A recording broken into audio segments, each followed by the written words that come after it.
UP में योगी हैं और इसलिए कब्जा गैंग में फियर।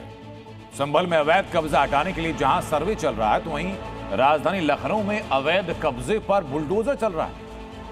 एयरपोर्ट के आसपास अवैध निर्माण करके भू माफिया लोगों की जिंदगी भर की कमाई लूट लेते हैं। लखनऊ एयरपोर्ट के पास भी ऐसी अवैध कॉलोनी बनाई गई, जिसे दिखाकर भोले भाले लोगों को फंसाया जा रहा है। ये खेल जब लखनऊ डेवलपमेंट अथॉरिटी की नजर में आया तो शुरू हो गया बुलडोजर प्रहार।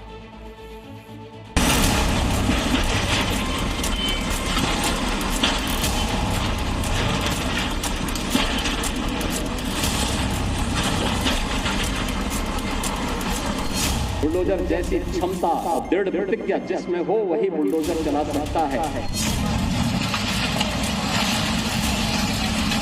आप देखते होंगे ना, उत्तर प्रदेश का बुलडोजर चलता है,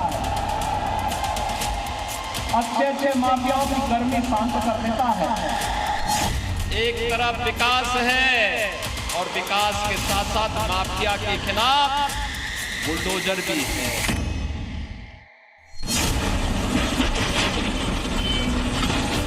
सीएम योगी का बुलडोजर जहां विकास की नई इबारत लिखता है, वहीं भूमाफियाओं के अवैध निर्माण को मिट्टी में भी मिलाता है।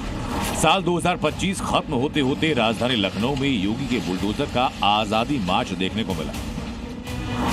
आजादी भूमाफियाओं की साजिश से, आजादी अवैध कब्जे से, साथ ही आजादी चमकदार मकान दिखाकर लूट वाले षड्यंत्र से।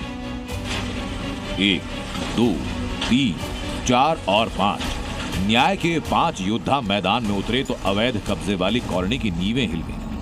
पहला बुलडोजर आगे बढ़ा तो उसके विशाल पीले पंजे ने एक मकान पर जोरदार प्रहार किया और चमचमाती इमारत धड़ाम हो गई।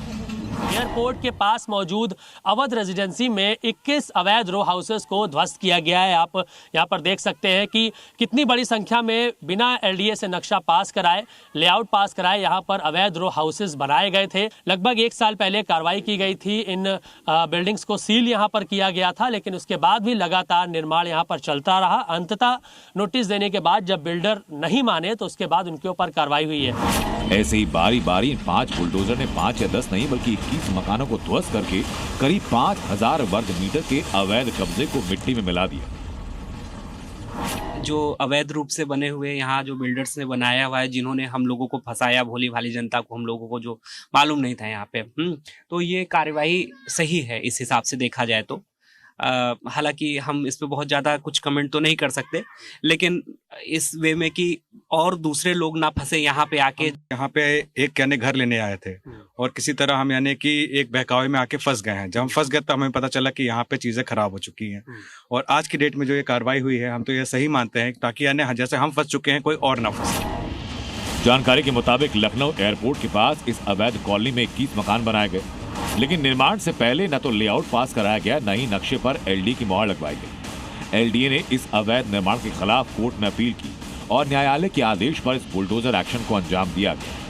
मोहनलालगंज तहसील में हम लोग को ये सूचना मिली थी कि ये अवैध निर्माण है। उसमें इनफैक्ट जो हमारा डिमोलिशन ऑर्डर था उसके विरुद्ध ये माननीय आयुक्त महोदय के पास भी गए थे और शासन भी गए थे, और जब वहां से आदेश खारिज हो गया, इनका जो अपील थी वो खारिज हो गई, तो उसके बाद हम लोगों ने ध्वस्तीकरण की कार्रवाई करी।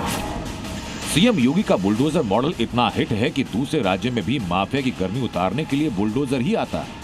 दूसरी तस्वीर मध्य प्रदेश के अशोकनगर की, जहां सट्टा किंग आजाद खान के अवैध साम्राज्य को बुलडोजर ने हैप्पी न्यू ईयर बोला।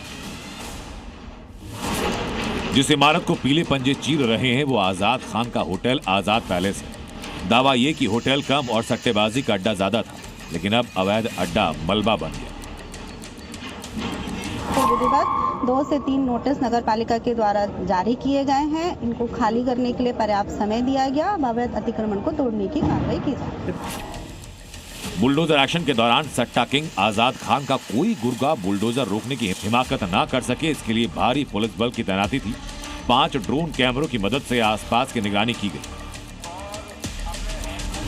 लखनऊ हो या मध्य प्रदेश, बुलडोजर की इस धमक ने बता दिया कि जैसे साल 2025 में अवैध साम्राज्य को मिट्टी में मिलाया गया, साल 2026 में ठीक वैसे ही माफियाओं की कमर तोड़ी जाएगी। यानी साल बदलेगा, लेकिन बुलडोजर की चाल ऐसी ही रहेगी। ब्यूरो रिपोर्ट, जी मीडिया।